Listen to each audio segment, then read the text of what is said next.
આજે આપણે lesson number 2 ની અંદર પરાગરજની રચનાનો અભ્યાસ કરશું.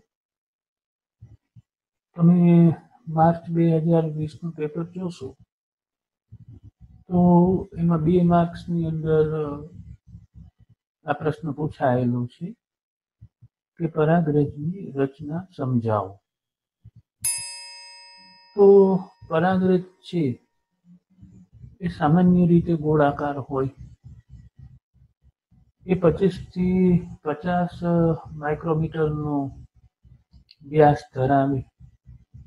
એ પરાગરજ એ સામાન્ય રીતે ગોળાકાર હોય અને એ 25 થી 50 માઇક્રોમીટરનો વ્યાસ ધરાવે.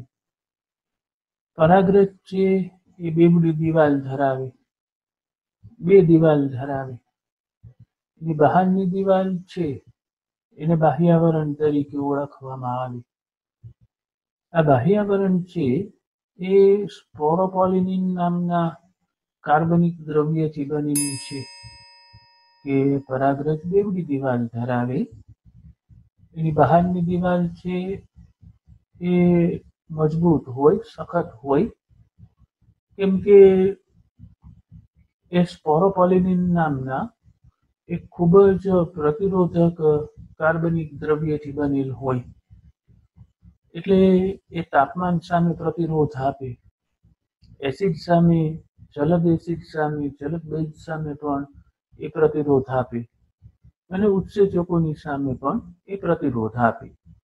આ સ્પોરોપોલિનિન એટલું બધું મજબૂત કાર્બનિક દ્રવ્ય છે કે પરાગરજને ઊંચું તાપમાન આપવામાં આવે અથવા એને સાંદ્ર એસિડની અંદર મૂકવામાં આવે કે સાંદ્ર બેઝની અંદર મૂકવામાં આવે તો પણ એ ઓગળી જતું નથી. એનું વિઘટન છે એ બાહ્યાવરણનું વિઘટન થતું નથી. આપણે એ પણ જાણી શક્યા છીએ કે જ્યારે ઉત્સેચકોથી સ્પોરોપોલિનિનને ઓગાળવાનો પ્રયત્ન કરવામાં આવે તો એ ઉત્સેચકોથી પણ ઓગળી શકતું નથી. આ બાહ્યાવરણની અંદર કેટલીક જગ્યાએ સ્પોરોપોલિનિન છે એનો અભાવ હોય. સ્પોરોપોલિનિન છે સળંગ સ્તર સ્વરૂપે ન હોય, વચ્ચે વચ્ચે ક્યાંક એક એક કટકો છે એનો ન હોય. તો જ્યાં સ્પોરોપોલિનિન ન હોય ત્યાં એક છિદ્ર બને, ત્યાં છિદ્ર જોવા મળે. જ્યાં સ્પોરોપોલિનિનનો અભાવ હોય ત્યાં એક છિદ્ર જોવા મળે, જેને જનન છિદ્ર તરીકે ઓળખવામાં આવે. આપણને લાખો વર્ષ જૂના, કરોડો વર્ષ જૂના પૃથ્વીમાંથી અશ્મિઓ મળે છે. ત્યારે એ સમયની વનસ્પતિ જે હતી, લાખો વર્ષ પહેલાની, કરોડો વર્ષ પહેલાની, એ વનસ્પતિની પરાગરજ પણ આપણને અશ્મિ તરીકે પ્રાપ્ત થાય. એટલે આ સ્પોરોપોલિનિન દ્રવ્યની મજબૂતાઈ જે છે, એનું જે ટકાઉપણું છે એ કેટલું હશે એની આપણે કલ્પના કરી શકીએ. પરાગરજના અંદરના આવરણને અંતઃ આવરણ તરીકે ઓળખવામાં આવે કે બહારના આવરણને બાહ્યાવરણ તરીકે ઓળખવામાં આવે. એ સ્પોરોપોલિનિનનું બનેલું હોય અને અંદરના આવરણને અંતઃ આવરણ તરીકે ઓળખવામાં આવે. એ સેલ્યુલોઝ અને પેક્ટિનનું બનેલું હોય. બહારનું આવરણ છે એ જાડું અને સખત હોય, જ્યારે અંદરનું આવરણ છે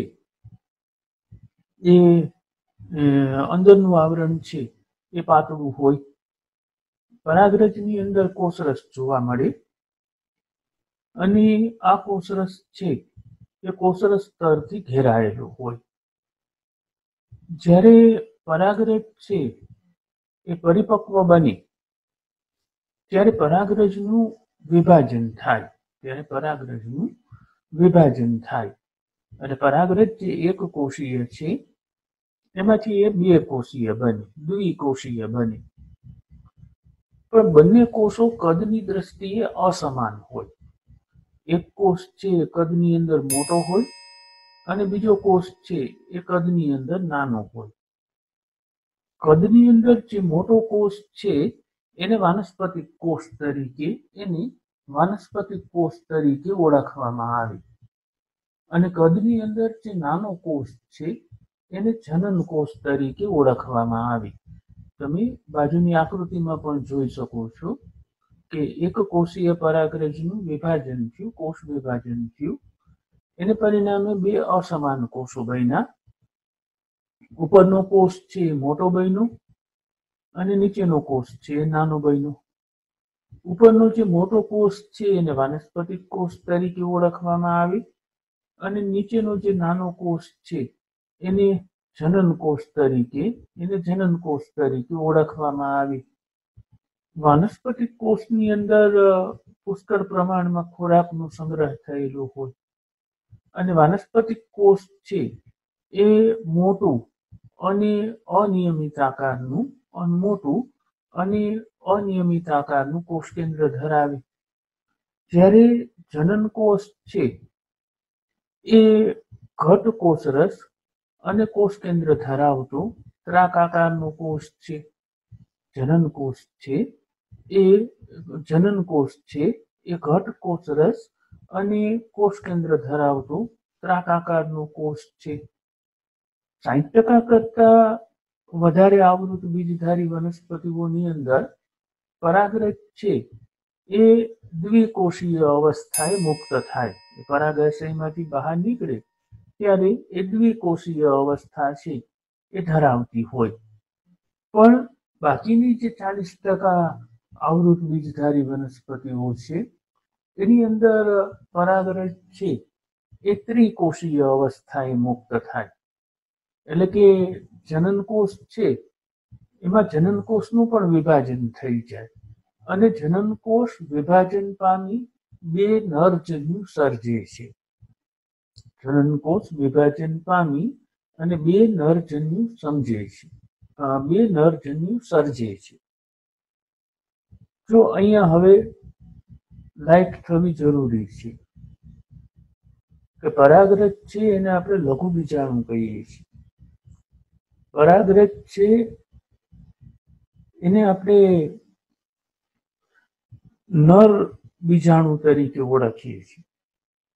પણ છેલ્લી લીટીમાં શું આવ્યું કે બાકીની જાતિમાં પરાગરજ ત્રિકોષીય અવસ્થાએ મુક્ત થાય એ પહેલા જનનકોષ સમવિભાજન પામી અને બે નરજન્યુ સર્જે છે. પરાગરજ લઘુ બીજાણુ છે. એ લઘુ બીજાણુમાંથી આ જન્યુનું નિર્માણ થયું. એટલે કે બીજાણુજનક અવસ્થામાંથી હવે કઈ અવસ્થામાં ફેરવાનું? જન્યુજનક અવસ્થામાં ફેરવવાની શરૂઆત થઈ.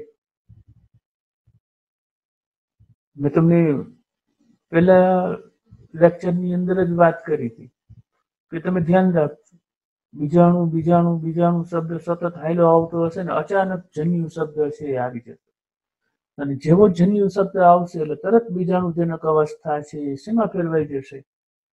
જન્યુજનક અવસ્થાની અંદર ફેરવાઈ જશે. તો એ ઘટનાની અહીંયા શરૂઆત છે એ થઈ ગઈ.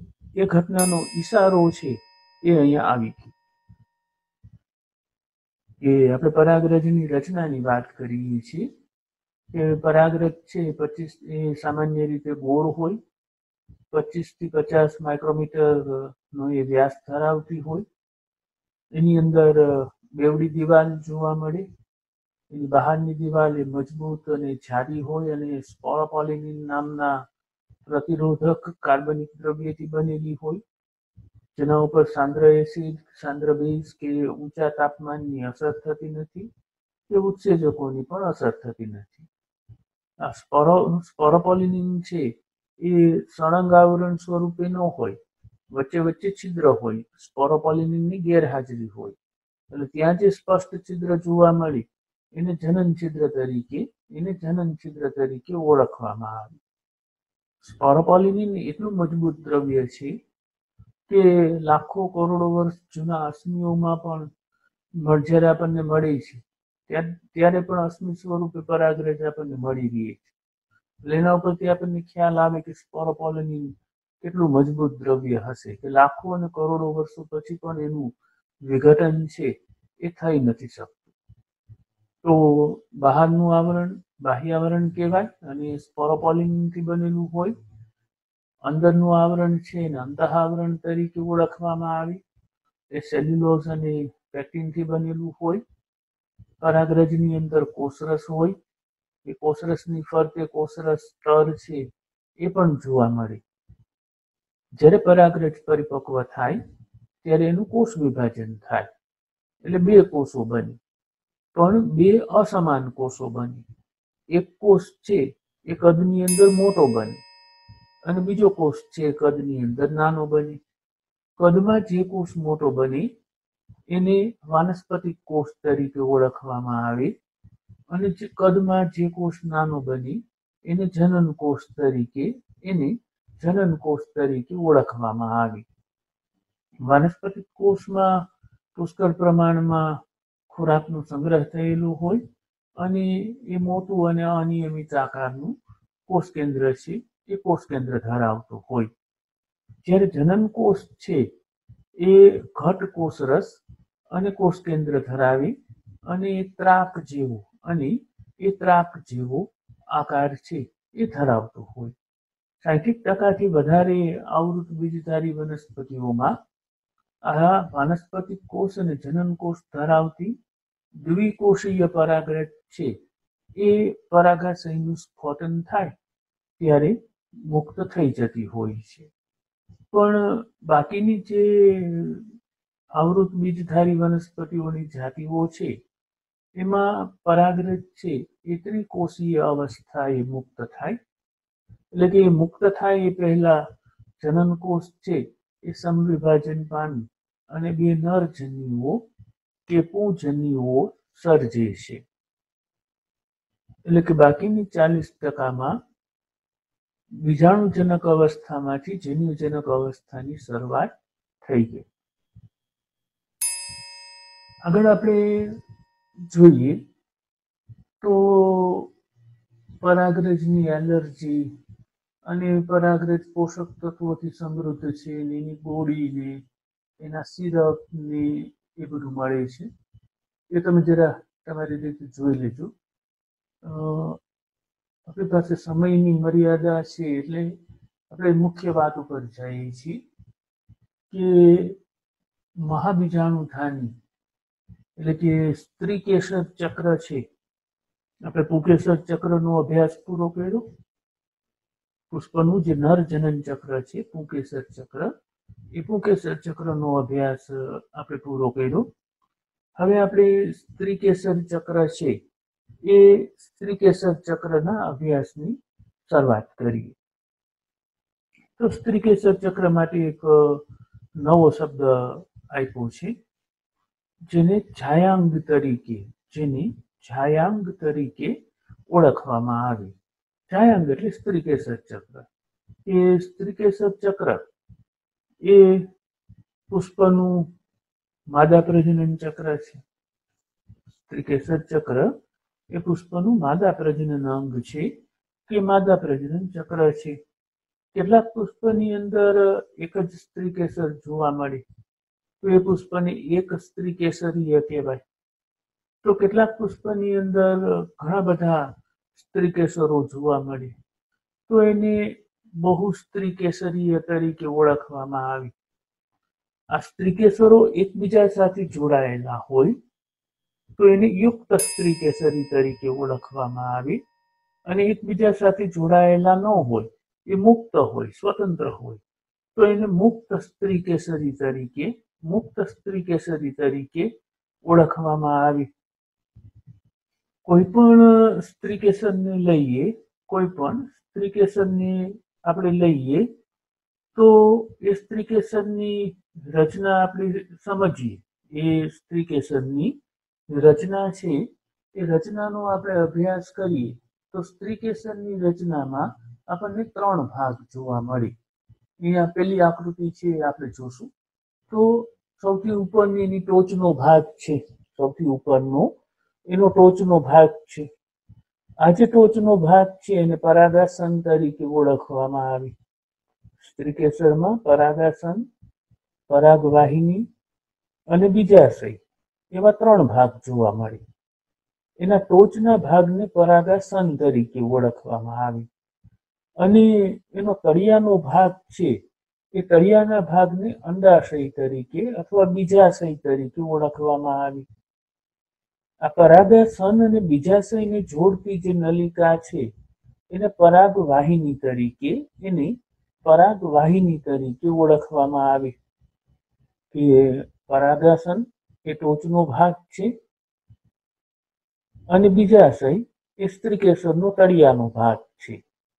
આ પરાગાસન અને બીજાશયને જોડતી જે નલિકા છે એને પરાગવાહિની તરીકે ઓળખવામાં આવે. પરાગાસન છે એ પરાગરજને ગ્રહણ કરવાનું કાર્ય કરે. પરાગાસન છે એ પરાગરજને સ્વીકારવાનું, પરાગરજને ગ્રહણ કરવાનું કાર્ય કરે. એટલે પરાગાશયમાંથી પરાગરજ છે એ પરાગાસન ઉપર આવે, જેને પરાગનયન તરીકે ઓળખવામાં આવે. કે પુંકેસરના પરાગાશયમાંથી જુદા જુદા વાહકો દ્વારા પરાગરજ એ સ્ત્રીકેસરના પરાગાસન ઉપર આવે. એ ક્રિયાને પરાગનયન તરીકે ઓળખવામાં આવે. એટલે પરાગાસનનું કાર્ય છે એ પરાગરજને ગ્રહણ કરવાનું છે. બીજાશય છે એ સ્ત્રીકેસરનો ફૂલેલો ભાગ છે. બીજાશય છે એ સ્ત્રીકેસરનો ફૂલેલો ભાગ છે, તળિયાનો અને ફૂલેલો ભાગ છે.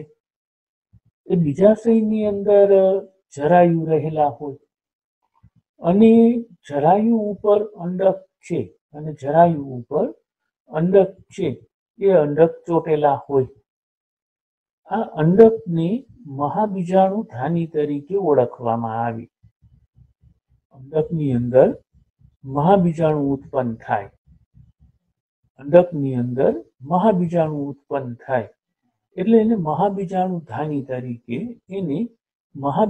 ધાની તરીકે ઓળખવામાં આવે. તો પરાગાસન અને બીજાશયને જોડતી રચનાને પરાગવાહિની તરીકે ઓળખવામાં આવે. પરાગાસન ઉપર જે પરાગરજ આવશે એ પરાગરજમાંથી એક નલિકા ઉત્પન્ન થશે, જેને પરાગનલિકા તરીકે ઓળખવામાં આવશે. આ પરાગનલિકા છે એ પરાગવાહિનીની અંદર આગળ વધશે અને બીજાશયની અંદર રહેલ જે અંડક છે એ બીજાશયની અંદર રહેલા અંડકમાં એ દાખલ થશે. ત્યારે શું થશે એ આગળના પ્રશ્નમાં આપણે જોશું. પણ તમને ખ્યાલ આવે કે પરાગવાહિનીનું કાર્ય શું છે. એટલા માટે આ મુદ્દાનો અહીં આપણે ઉલ્લેખ કરીએ છીએ કે પરાગરજ પરાગાસન ઉપર આવે, પછી પરાગરજમાંથી એક નલિકા ઉત્પન્ન થાય, જેને પરાગનલિકા તરીકે ઓળખવામાં આવે. અને આ પરાગનલિકા છે એ પરાગનલિકા પરાગવાહિનીમાં આગળ વધે અને એ બીજાશયની અંદર પહોંચે. આપણને ખબર છે કે બીજાશયમાં જરાયુ છે અને જરાયુ ઉપર અંડક છે એ રહેલા છે. અંડકની અંદર મહાબીજાણુ ઉત્પન્ન થવાના છે. માદા જનનકોષ ઉત્પન્ન થશે, પણ માદા જનનકોષનું કદ છે એ મોટું છે. માદા જનનકોષનું કદ છે એ મોટું છે અને માદા જનનકોષનું કદ મોટું છે એટલે એને મહાબીજાણુ તરીકે ઓળખવામાં આવે. અને મહાબીજાણુને ઉત્પન્ન કરતી જે રચના છે એને મહાબીજાણુ ધાની તરીકે ઓળખવામાં આવે. અહીંયા આપણને 4 આકૃતિ આપી છે. એમાંની પહેલી 3 આકૃતિ છે એ જુદી જુદી વનસ્પતિના સ્ત્રી કેસર છે. એ પહેલી આકૃતિ છે એ જાસૂદની અંદર જોવા મળતું સ્ત્રી કેસર છે. બીજી જે આકૃતિ આપી છે એ અફીણ જે થાય એ અફીણના પુષ્પની અંદર જોવા મળતું સ્ત્રીકેસર છે, અને ત્રીજી જે આકૃતિ આપી છે એ ચંપાનું જે પુષ્પ છે એ ચંપાના પુષ્પનું સ્ત્રીકેસર રહેલું છે. પણ કોઈ પણ સ્ત્રીકેસર લઈએ તો એમાં પરાગાસન હોય, પરાગવાહિની હોય, અને બીજાશય છે એ બીજાશય રહેલું હોય. છેલ્લી જે આકૃતિ છે એ અંડકની છે. છેલ્લી જે આકૃતિ અહીં આપણને બતાવી છે એ અંડકની બતાવી છે કે બીજાશય એ પોલું હોય, બીજાશયની અંદર જરાયુ રહેલા હોય, અને જરાયુ ઉપર અંડક છે એ અંડક રહેલ હોય. હવે આપણે અંડકની રચનાનો અભ્યાસ કરવાનો છે કે અંડકની રચનામાં અંડકની ફરતે બે આવરણ રહેલા હોય. અંડકની ફરતે બે આવરણ રહેલા હોય. અંડકની ફરતે રહેલા આવરણને અંડક આવરણ તરીકે ઓળખવામાં આવે. એને અંડક આવરણ તરીકે અથવા અંડકાવરણ તરીકે ઓળખવામાં આવે. બે આવરણ છે એટલે બહારની તરફ રહેલા આવરણને બાહ્ય અંડક આવરણ તરીકે ઓળખવામાં આવે, અને અંદરની તરફ રહેલા આવરણને અંતઃ અંડક આવરણ તરીકે ઓળખવામાં આવે. તમે જુઓ તો ટોચના ભાગે આ આવરણો છે જોડાયેલા નથી. બાહ્ય અંડક આવરણ અને અંતઃ અંડક આવરણ છે એ ટોચના ભાગે જોડાયેલા નથી. એટલે એ જે ભાગ છે ત્યાં છિદ્ર જેવી રચના બની છે. એ જે છિદ્ર જેવી રચના બની એને અંડક છિદ્ર તરીકે ઓળખવામાં આવે. અંડક છિદ્રની બાજુમાં એક અંડક દંડ જોવા મળે છે. આ અંડક દંડ વડે અંડક છે એ જરાયુ સાથે ચોટેલ હોય. અંડક દંડ વડે અંડક એ જરાયુ સાથે ચોટેલ હોય. અંડકની ફરતે બે આવરણો જોવા મળે, જેમાં બહારના આવરણને બાહ્ય અંડક આવરણ તરીકે અને અંદરના આવરણને અંતઃ અંડક આવરણ તરીકે ઓળખવામાં આવે.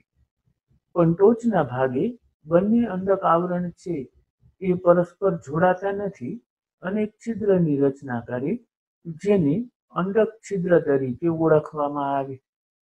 અંડકની બરાબર મધ્યમાં કોષોનો સમૂહ રહેલો છે. અંતઃ અંડક આવરણ પૂરું થઈ જાય પછી એક કોષોનો સમૂહ રહેલો છે. તો ત્યાં જે રહેલ કોષોનો સમૂહ છે, અંડકની મધ્યમાં રહેલ જે કોષોનો સમૂહ છે એ કોષોના સમૂહની પ્રદેહ તરીકે ઓળખવામાં આવે. કે આ કોષોના સમૂહની પ્રદેહ તરીકે ઓળખવામાં આવે.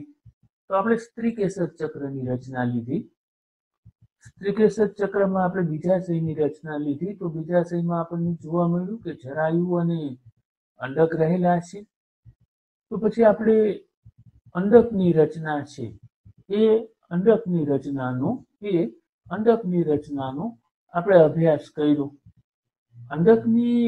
અંડક છે એને મહાબીજાણુ ધાની તરીકે ઓળખવામાં આવે.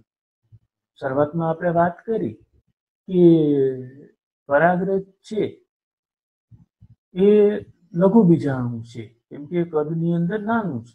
પુષ્પ છે એ બીજાણુજનક અવસ્થાનું સૂચન કરે, અને બીજાણુજનક અવસ્થા દરમિયાન હંમેશા બીજાણુ ઉત્પન્ન થાય. નર બીજાણુ ઉત્પન્ન થાય અને માદા બીજાણુ ઉત્પન્ન થાય. નર બીજાણુ કદની અંદર નાનું હોય એટલે નર બીજાણુને લઘુ બીજાણુ તરીકે ઓળખવામાં આવે, અને માદા બીજાણુ છે એ કદની અંદર મોટો હોય એટલે એને મહાબીજાણુ તરીકે ઓળખવામાં આવે. અહીંયા અંડક છે એ મહાબીજાણુ ધાની છે, એટલે કે અંડકની અંદર મહાબીજાણુ છે એ ઉત્પન્ન થશે. તો એક વખત અંડકની રચના ઉપર આપણે નજર ફેરવી લઈએ, અને પછી એમાં મહાબીજાણુ કઈ રીતે ઉત્પન્ન થાય છે એની આપણે વાત કરીએ. કે અંડક એ એક નાની રચના છે.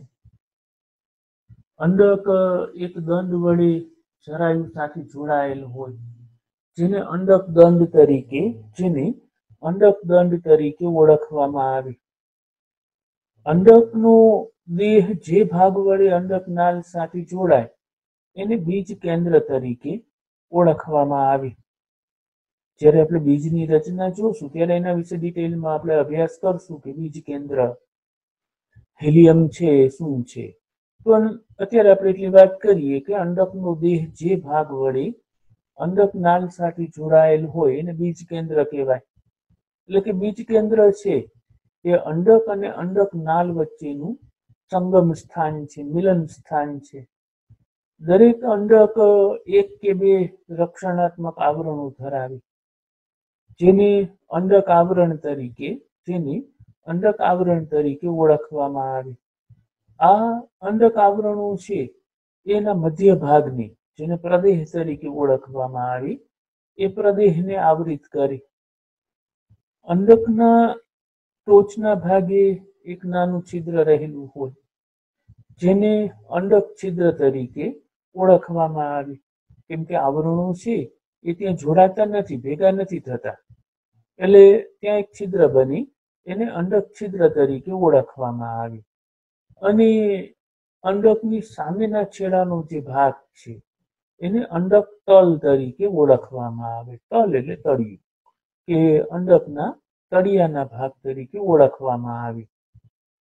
અંડક આવરણથી ઘેરાયેલા કોષોના સમૂહને પ્રદેહ તરીકે ઓળખવામાં આવે. આપણે આગળ વાત કરી કે બે આવરણોની વચ્ચે રહેલો જે કોષોનો સમૂહ છે એને પ્રદેહ તરીકે ઓળખવામાં આવે. આ પ્રદેહની અંદર પુષ્કળ પ્રમાણમાં ખોરાકનો સંગ્રહ થયેલો હોય, એમાં પુષ્કળ પ્રમાણમાં ખોરાકનો સંગ્રહ થયેલો હોય. અને પ્રદેહની અંદર માદા જન્યુજનક છે એ રહેલો હોય. પ્રદેહની અંદર માદા જન્યુજનક છે એ રહેલો હોય, જે સામાન્યતઃ એક મહાબીજાણુમાંથી સર્જાયેલ એક ભ્રૂણપોટ હોય. અહીંયા બે શબ્દ વાપરવામાં આવે છે, ભ્રૂણપોટ અથવા માદા જન્યુજનક. માદા જન્યુજનકને ભ્રૂણપોટ તરીકે પણ ઓળખવામાં આવે. જો બીજાણુમાંથી જન્યુ શબ્દ ઉપર આપણે આવી ગયા, પરાગરજમાં પણ આવી ગયા હતા આપણે, કે જનન કોષ છે વિભાજન પામીને બે નર જન્યુનું નિર્માણ કરે. એટલે બીજાણુજનક અવસ્થામાંથી કઈ અવસ્થા આવી હતી? જન્યુજનક અવસ્થા આવી. અહીંયા પણ જુઓ, બીજાણુજનક અવસ્થામાંથી બીજાણુ અત્યાર સુધી આપણે કરતા હતા મહાબીજાણુ, એમાંથી આપણે ક્યાં પહોંચી ગયા? માદા જન્યુજનક સુધી પહોંચી ગયા. શબ્દ બદલી ગયો. બીજાણુમાંથી શબ્દ શું આવી ગયો? જન્યુ શબ્દ આવી ગયો. અને બીજાણુમાંથી જન્યુ શબ્દ આવ્યો એટલે કઈ અવસ્થા આવી? બીજાણુજનક અવસ્થામાંથી જન્યુજનક અવસ્થા આવી. પરાગરજ નર જનન કોષ હતો એટલે એમાં નર જન્યુ ઉત્પન્ન થયા. આપણે સ્ત્રી કેસરની વાત કરીએ છીએ. સ્ત્રી કેસર છે એ માદા જનન કોષ ઉત્પન્ન કરે, એટલે માદા જન્યુની આપણે વાત કરતા હતા, મહાબીજાણુની આપણે વાત કરતા હતા. તો મહાબીજાણુ છે એમાંથી માદા જન્યુ ઉત્પન્ન થયું, એટલે પરાગરજની અંદર નર જન્યુનું નિર્માણ થયું, અને અંડકની અંદર માદા જન્યુ છે એ માદા જન્યુનું નિર્માણ થયું. પણ એમાં વધારે ડિટેલમાં જતા પહેલા આપણે મહાબીજાણુ જનન છે એ મહાબીજાણુ જનનની વાત કરી. ફરીથી અહીં પાછો શબ્દ આવ્યો જનન. આપણે અગાઉ વાત થઈ હતી કે જનન શબ્દ આવે એટલે તમારે સમજવાનું કે જનન શબ્દનો અર્થ થાય ઉત્પન્ન થવું, ઉત્પન્ન કરવું. તો જનનની આગળ શબ્દ છે મહાબીજાણુ જનન. જ્યારે લઘુ બીજાણુ જનન શબ્દ આવ્યો હતો ત્યારે શું ઉત્પન્ન થતું હતું? લઘુ બીજાણુ ઉત્પન્ન થતા હતા. હવે મહાબીજાણુ જનન આવ્યું એટલે મહાબીજાણુ જનનમાંથી શું ઉત્પન્ન થશે? મહાબીજાણુ ઉત્પન્ન થશે. તો મહાબીજાણુ ઉત્પન્ન થવાની જે ક્રિયા છે એને મહાબીજાણુ જનન તરીકે ઓળખવામાં આવે. કે મહાબીજાણુ માતૃકોષમાંથી મહાબીજાણુના નિર્માણને મહાબીજાણુ જનન તરીકે ઓળખવામાં આવી. મહાબીજાણુ માતૃકોષમાંથી મહાબીજાણુના નિર્માણને મહાબીજાણુ જનન તરીકે ઓળખવામાં આવી. આપણે આગળ વાત કરી કે અંડક છે એ અંડકની મધ્યમાં કોષોનો સમૂહ રહેલો છે. અંડકની મધ્યમાં રહેલા કોષોના સમૂહને પ્રદેહ તરીકે ઓળખવામાં આવે.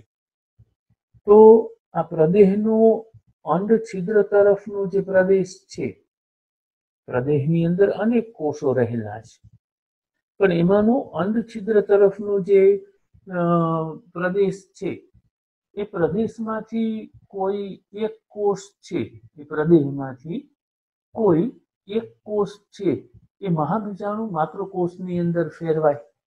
પ્રદેહની અંદર અસંખ્ય કોષો રહેલા છે. પ્રદેહની અંદર અસંખ્ય કોષો રહેલા છે. એમાં અંડછિદ્ર તરફનો કોઈ એક કોષ છે એ મહાબીજાણુ માતૃકોષની અંદર ફેરવાય. અને જે કોષ મહાબીજાણુ માતૃકોષમાં ફેરવાય એ ઘટ કોષરસ ધરાવે અને સ્પષ્ટ કોષકેન્દ્ર ધરાવતો હોય. મહાબીજાણુ માતૃકોષ એ ઘટ કોષરસ અને સુસ્પષ્ટ કોષકેન્દ્ર છે એ ધરાવે. એનું અર્ધીકરણ થાય. આ મહાબીજાણુ માતૃકોષનું અર્ધીકરણ થાય. એને પરિણામે 4 મહાબીજાણુઓ છે એ 4 મહાબીજાણુઓનું સર્જન થાય. 4 મહાબીજાણુ છે એ 4 મહાબીજાણુનું સર્જન થાય. હવે આ જે 4 છે એ 4 કોષોમાંથી 3 કોષો નાશ પામે.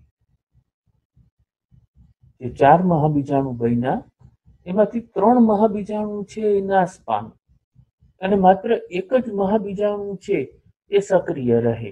અને માત્ર એક જ મહાબીજાણુ છે એ સક્રિય રહે. અને જ્યાં એક મહાબીજાણુ સક્રિય રહે એ એક મહાબીજાણુમાંથી માદાજન્યુનો વિકાસ થાય. એટલે કે બીજાણુમાંથી માદાજન્યુ બને.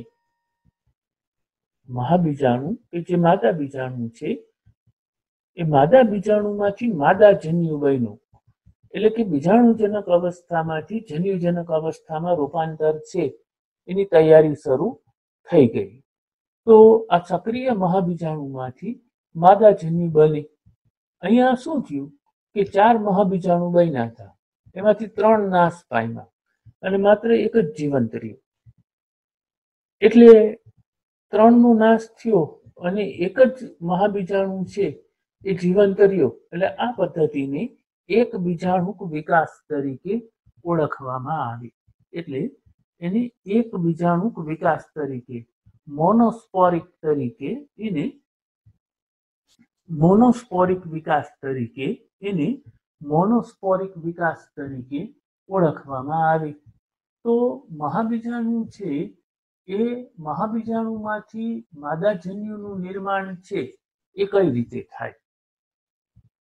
માદાજન્યુમાંથી મહાબીજાણુ જે છે, મહાબીજાણુમાંથી માદાજન્યુનું નિર્માણ છે એ માદાજન્યુનું નિર્માણ કઈ રીતે થાય એ આપણે સમજવાનું છે. કે અહીંયા તમે જુઓ તો મહાબીજાણુ છે એની રચના થઈ. મહાબીજાણુ છે એ મહાબીજાણુની રચના થઈ. તો મહાબીજાણુની અંદર એક જ કોષ છે. એની અંદર પહેલું વિભાજન થાય એટલે 2 કોષ બને. પહેલા વિભાજનને પરિણામે 2 કોષ બને. પછી એનું બીજું વિભાજન થાય એટલે 2 માંથી 4 કોષ છે એ 2 માંથી 4 કોષ બને. કે અહીંયા તમે એની અંદર જોશો, અહીંયા તમે એની અંદર જોશો તો આ એક જ કોષ છે. આ એક જ કોષ છે. પછી અહીંયા તમે જોશો તો એનું વિભાજન થયું. તો એનું જે કોષ કેન્દ્ર છે એનું જ વિભાજન થાય. કોષનું વિભાજન ન થાય, કોષ કેન્દ્રનું વિભાજન થાય. એટલે આ જે એક કોષ કેન્દ્ર છે એનું વિભાજન થયું એટલે એમાંથી 2 કોષ કેન્દ્ર બન્યા. એમાંથી આ 2 કોષ કેન્દ્ર બન્યા. પછી એમાં બીજું વિભાજન થાય એટલે 4 કોષ કેન્દ્ર છે એ 4 કોષ કેન્દ્ર બન્યા. પછી એમાં ત્રીજું વિભાજન થાય. હવે ત્રીજું વિભાજન થાય એટલે 8 કોષ કેન્દ્ર બને. ત્રીજું વિભાજન થાય એટલે આકૃતિમાં તમે જોઈ શકો કે 8 કોષ કેન્દ્ર બન્યા. હવે સમજવાનું કે 8 કોષ કેન્દ્ર છે એમાંથી 3 કોષ કેન્દ્ર છે અહીંયા ઉપરની તરફ વયા ગયા. 3 કોષ કેન્દ્ર છે એ અહીંયા ઉપરની તરફ વયા ગયા અને બીજા જે 3 કોષ કેન્દ્ર છે અહીંયા જે 4 કોષ કેન્દ્ર હતા, આ જે 4 કોષ કેન્દ્ર હતા, આ 4 કોષ કેન્દ્રમાંથી 3 કોષ કેન્દ્ર ઉપર વયા ગયા. એટલે આ 1 કોષ કેન્દ્ર બચ્યું. અહીંયા નીચે 4 કોષ કેન્દ્ર હતા, એમાંથી 3 કોષ કેન્દ્ર છે એ નીચે વયા ગયા. એટલે અહીંયા આ 1 કોષ કેન્દ્ર બચ્યું. એટલે એક કોષ કેન્દ્ર છે એ વચ્ચે પડ્યા છે. 8 કોષ કેન્દ્ર હતા, એમાંના 3 કોષ કેન્દ્ર ઉપરની તરફ જાય અને 3 કોષ કેન્દ્ર છે એ નીચેની તરફ આવે. હવે ઉપરની તરફ જે 3 કોષ કેન્દ્ર ગયા, એની ફરતે કોષરસ ગોઠવાઈ ગયો અને કોષ દિવાલ બની ગઈ. એટલે ઉપર 3 કોષો બની ગયા. એને પ્રતિધ્રુવ કોષો તરીકે ઓળખવામાં આવે. અને નીચે જે 3 કોષો ગયા, એ નીચેના જે 3 કોષો છે એ નીચેના 3 કોષોની ફરતે પણ કોષરસ અને કોષ કેન્દ્ર છે એ ગોઠવાઈ જાય. એટલે એને અંડ સાધન તરીકે ઓળખવામાં આવે. એમાંના જે આ 2 કોષ છે એને સહાયક કોષ કહેવાય અને 1 કોષ અહીંયા જે પાછળ દેખાય છે એને અંડકોષ તરીકે ઓળખવામાં આવે.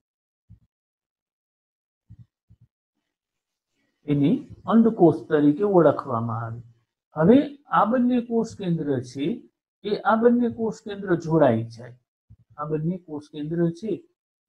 જોડાઈ જાય. અને 1 કોષ કેન્દ્ર છે એ 1 કોષ કેન્દ્ર બનાવે. જો આપણે મહાબીજાણુમાંથી માદાજન્યુ કઈ રીતે બને છે એનો અભ્યાસ કરીએ છીએ. મહાબીજાણુમાંથી માદાજન્યુ કઈ રીતે બને છે, એટલે કે બીજાણુજનક અવસ્થામાંથી જન્યુજનક અવસ્થા કઈ રીતે આવી છે એનો આપણે અભ્યાસ કરીએ. એટલે આપણે શું કીધું કે પ્રદેહનો 1 કોષ હોય, પ્રદેહના 1 કોષનું એમાંથી 1 કોષ છે એ મોટો બને, એને મહાબીજાણુ માતૃકોષ કહેવાય. એ મહાબીજાણુ માતૃકોષનું અર્ધીકરણ થાય એટલે એમાંથી 4 કોષ બને. જે 4 કોષ બની એમાંથી 3 કોષ નાશ પામે, માત્ર 1 જ કોષ વધે. આજે એક જ કોષ વધે એને મહાબીજાણુ તરીકે ઓળખવામાં આવે. હવે ત્યાં અર્ધીકરણ થયું. અર્ધીકરણને પરિણામે 4 કોષો બન્યા હતા. એટલે જે 4 કોષો બન્યા એ 4 કોષોનું અંદર રંગસૂત્રની સંખ્યા કેટલી રહી? અડધી રહી. 2n હતી એમાંથી કેટલી થઈ ગઈ? n થઈ ગઈ. એટલે જે મહાબીજાણુ છે એ મહાબીજાણુની અંદર પણ રંગસૂત્રની સંખ્યા કેટલી છે? n છે. એટલે અહીંયા જે આ 1 કોષ બન્યો છે એની અંદર રંગસૂત્રની સંખ્યા n છે. પછી એનું વિભાજન થયું અને અહીંયા 2 કોષ કેન્દ્ર બન્યા, તો આ બંને કોષ કેન્દ્રની અંદર પણ રંગસૂત્રની સંખ્યા n છે, એકકીય છે. એનું બીજું વિભાજન થયું અને 4 કોષ કેન્દ્ર બન્યા, તો એ 4 કોષ કેન્દ્રની અંદર રંગસૂત્રની સંખ્યા n છે. તો સમજજો તમે છેલ્લે શું થાય છે એ સમજવાનું છે. એટલે પહેલેથી શરૂ કર્યું કે અહીંયા એકકીય છે 2, એમાંથી 4 બન્યા એટલે 4 પણ એકકીય હોય કેમ કે સમવિભાજન થાય છે. 4 માંથી 8 બન્યા તો 8 કોષ કેન્દ્ર છે એ પણ એકકીય હોય, n હોય. હવે 8 માંથી 3 ઉપર ગયા અને 3 નીચે ગયા એટલે 3 n કોષ કેન્દ્ર ઉપર ગયા અને એને પ્રતિધ્રુવ કોષો છે એ આ પ્રતિધ્રુવ કોષો બનાવ્યા. અને 3 નીચે ગયા એને અંડ સાધન બનાવ્યું. એમાંથી 2 છે એને સહાયક કોષ કહેવાય અને 1 છે એને અંડકોષ કહેવાય. પણ આ પ્રતિધ્રુવ કોષો પણ કેવા હશે? એકકીય હશે. પ્રતિધ્રુવ કોષો પણ કેવા હશે? એકકીય હશે. અને અંડસાધનના જે 3 કોષ છે, સહાયક કોષ પણ એકકીય હશે અને અંડકોષ પણ એકકીય હશે. હું તમને યાદ એ રખાવવા માંગુ છું કે અંડકોષ એકકીય હશે, કેમ કે આનો ઉપયોગ જ્યારે ફલન થશે, આના પછીનો જે પ્રશ્ન આવશે બેવડું ફલન, એ બેવડા ફલનની અંદર આ મુદ્દો છે પાછો ઉખડશે કે અંડકોષ છે એ એકકીય છે. હવે સમજ, હવે આ બંને કોષ કેન્દ્ર છે એ એકકીય છે, બરાબર? હવે આ બે એકકીય કોષ કેન્દ્રો છે અહીંયા જોડાય છે. ધ્રુવીય કોષ કેન્દ્રો એવું જેને નામ આપ્યું છે કેન્દ્રસ્થ કોષ, ત્યાં બંને એકકીય કોષ કેન્દ્ર જોડાય છે. એટલે ત્યાં શું થયું? n+n થયું. ત્યાં શું થયું? n+n થયું, એટલે 2n થયું. એટલે કેન્દ્રમાં જે કોષ કેન્દ્ર બનશે, એ કેન્દ્રમાં કોષ કેન્દ્ર બનશે એ કેવું બનશે? એ 2n બનશે, દ્વિકીય બનશે. પણ અંડકોષ છે એ અંડકોષ એકકીય રહેશે. પણ જે અંડકોષ છે એ અંડકોષ એકકીય રહેશે. મધ્યમાં જે કોષ કેન્દ્ર બન્યું એને દ્વિતીય કોષ કેન્દ્ર કહીશું હમણાં આપણે. એ દ્વિતીય કોષ કેન્દ્ર છે એ દ્વિકીય છે. દ્વિતીય કોષ કેન્દ્ર છે એ દ્વિકીય છે અને અંડકોષ છે એ એકકીય છે. એ બાબત તમે મગજમાં રાખજો. એક. અને બીજું શું બન્યું હતું? મહાબીજાણુ. મહાબીજાણુમાંથી આ શું બન્યું? માદાજન્યુ બન્યું. એટલે બીજાણુમાંથી જન્યુ બન્યું. એટલે બીજાણુજનક અવસ્થામાંથી કઈ અવસ્થા આવી ગઈ? જન્યુજનક અવસ્થા આવી ગઈ. પરાગરજમાં જન્યુજનક અવસ્થા આવી ગઈ. અને એટલે પુંકેસરની અંદર પરાગરજમાં જન્યુજનક અવસ્થા આવી. જન્યુજનક અવસ્થા આવી ગઈ કેમ કે બે નરજન્યુ બન્યા. અને સ્ત્રી કેસરની અંદર જે માદાજન્યુ બન્યું, જે મહાબીજાણુ બન્યું, એ મહાબીજાણુમાં પણ માદાજન્યુ બની ગયું. એટલે અહીંયા પણ શું થઈ ગયું? જન્યુજનક અવસ્થા આવી ગઈ. તો બીજાણુજનક અવસ્થામાંથી જન્યુજનક અવસ્થા આવી, બંને જગ્યા. હવે પછીના પીરિયડમાં આપણે જોશું કે આ જન્યુજનકમાંથી પાછું બીજાણુજનક છે એ કઈ રીતે આવે. આ આપણે આકૃતિ દ્વારા સમજ્યા. આના વર્ણન ટેક્સ્ટમાં જે આનું વર્ણન આપ્યું છે એના ઉપર આપણે એક નજર ફેરવી લઈએ.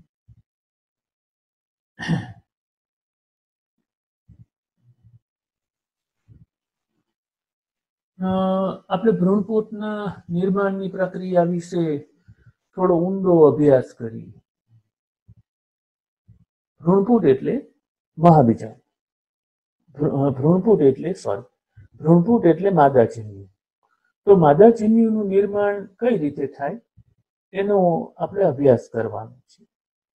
કે સક્રિય મહાબીજાણુનું કોષ કેન્દ્ર સમવિભાજન પામી અને બે કોષ કેન્દ્ર સર્જે. આ બંને કોષ કેન્દ્ર વિરુદ્ધ ધ્રુવ તરફ ગતિ થાય. આપણે જોયું કે એક કોષ હતો, એનું કોષ કેન્દ્ર હતું, એનું વિભાજન થયું અને એક કોષ કેન્દ્ર ઉપર ગયું અને એક કોષ કેન્દ્ર નીચે આવ્યું. પેલું વિભાજન થયું ત્યારે જો અહીંયા કોષ કેન્દ્રનું વિભાજન થાય એટલે દ્વિકોષ કેન્દ્રીય ભ્રૂણપોષનું નિર્માણ થાય. પછી બે ક્રમિક સમવિભાજન થાય, ફરી પાછું સમવિભાજન થાય. એટલે બે માંથી કેટલા કોષ કેન્દ્ર બને? 4 કોષ કેન્દ્ર બને. એટલે ઉપરના છેડે 4 કોષ કેન્દ્ર બની, નીચેના છેડે 4 કોષ કેન્દ્ર બને. પાછું વિભાજન થાય એટલે 4 માંથી 8 કોષ કેન્દ્ર બને. 4 કોષ કેન્દ્ર ઉપર બને અને 4 કોષ કેન્દ્ર છે એ નીચે બને. એટલે 8 કોષ કેન્દ્રીય ભ્રૂણપોષનું નિર્માણ થાય. અહીંયા મુક્ત કોષ કેન્દ્રીય પ્રકારનું વિભાજન છે, કોષનું વિભાજન નથી. અહીંયા કોષનું વિભાજન નથી, માત્ર કોષ કેન્દ્રનું વિભાજન છે. એટલે મુક્ત કોષ કેન્દ્રીય પ્રકારનું વિભાજન છે. એટલે કોષ કેન્દ્રના વિભાજન પછી જે કોષ દિવાલનું નિર્માણ થવું જોઈએ એ થતું નથી. આ 8 કોષ કેન્દ્રીય અવસ્થા બાદ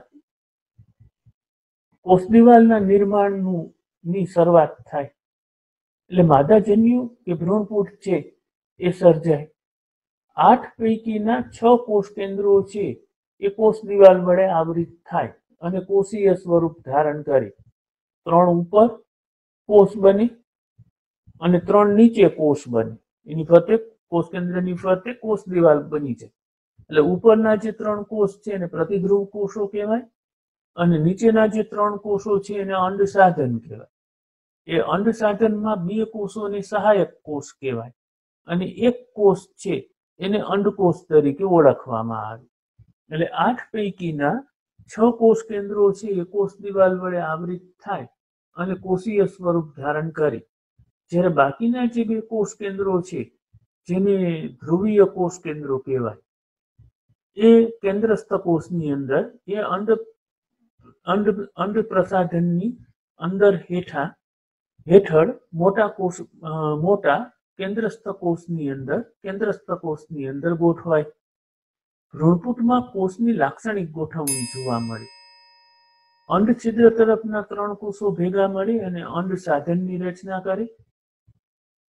આપણે એ વાત કરી કે અંડ સાધન બનાવે અને અંડ સાધનમાં 2 સહાયક કોષ અને 1 અંડકોષ છે એનો સમાવેશ થાય. સહાયક કોષો અંડ છિદ્રની ટોચ તરફ એક વિશિષ્ટ પ્રકારનું સ્થૂલન ધરાવે જેને તંતુમય પ્રસાધન તરીકે ઓળખવામાં આવે. આ તંતુમય પ્રસાધન છે એ પરાગ નલિકાની સહાયક કોષોમાં પહોંચાડવાનું કાર્ય કરે. 3 કોષો અંડક તલ તરફ ગોઠવાય જેને પ્રતિધ્રુવ કોષો તરીકે ઓળખવામાં આવે. આગળ મુજબ મધ્યસ્થ મોટો કોષ દ્વિધ્રુવીય કોષ કેન્દ્ર ધરાવે. આમ આવૃત બીજધારીના લાક્ષણિક ભ્રૂણપૂટની અંદર 8 કોષ કેન્દ્ર પરંતુ 7 કોષીય રચના છે એ જોવા મળી. 8 કોષ કેન્દ્રીય પણ 7 કોષીય રચના છે એ 7 કોષીય રચના એ જોવા મળી. 3 ઉપર 3 નીચે 6 1 વચ્ચે 7. 3 કોષ ઉપર પ્રતિધ્રુવ કોષો, 3 કોષ નીચે અંડ સાધનના 2 સહાયક અને 1 અંડકોષ એટલે 6 કોષ થયા. બંને મધ્યમાં રહેલા જે કોષો છે બંને મધ્યમાં રહેલા જે કોષ કેન્દ્ર છે એની ફરતે 1 કોષ કેન્દ્ર બને, 1 કોષ દિવાલ બને એટલે 7મો કોષ થયો. પણ જે વચ્ચે 7મો કોષ બન્યો એની અંદર કોષ કેન્દ્ર કેટલા છે? 2 છે. એની અંદર કોષ કેન્દ્ર કેટલા છે? 2 છે. એટલે ટોટલ 7 કોષ અને 8 કોષ કેન્દ્ર, 7 કોષ અને 8 કોષ કેન્દ્ર છે એ બની. એટલે લાક્ષણિક ભ્રૂણપૂટની અંદર પુખ્તતાએ 8 કોષ કેન્દ્રીય પરંતુ 7 કોષીય રચના હોય. કોષો 7 હોય અને કોષ કેન્દ્ર 8 હોય. અને પછી જ્યારે આપણે મળશું ત્યારે આપણે પરાગનયન છે એ પરાગનયનનો અભ્યાસ કરશું. તમે આને જરા ફરીથી ટેક્સ્ટબુકમાંથી વાંચજો. કાંઈ ન સમજાય તો મને ફોન કરો અથવા એવું લાગે તો રૂબરૂ આવી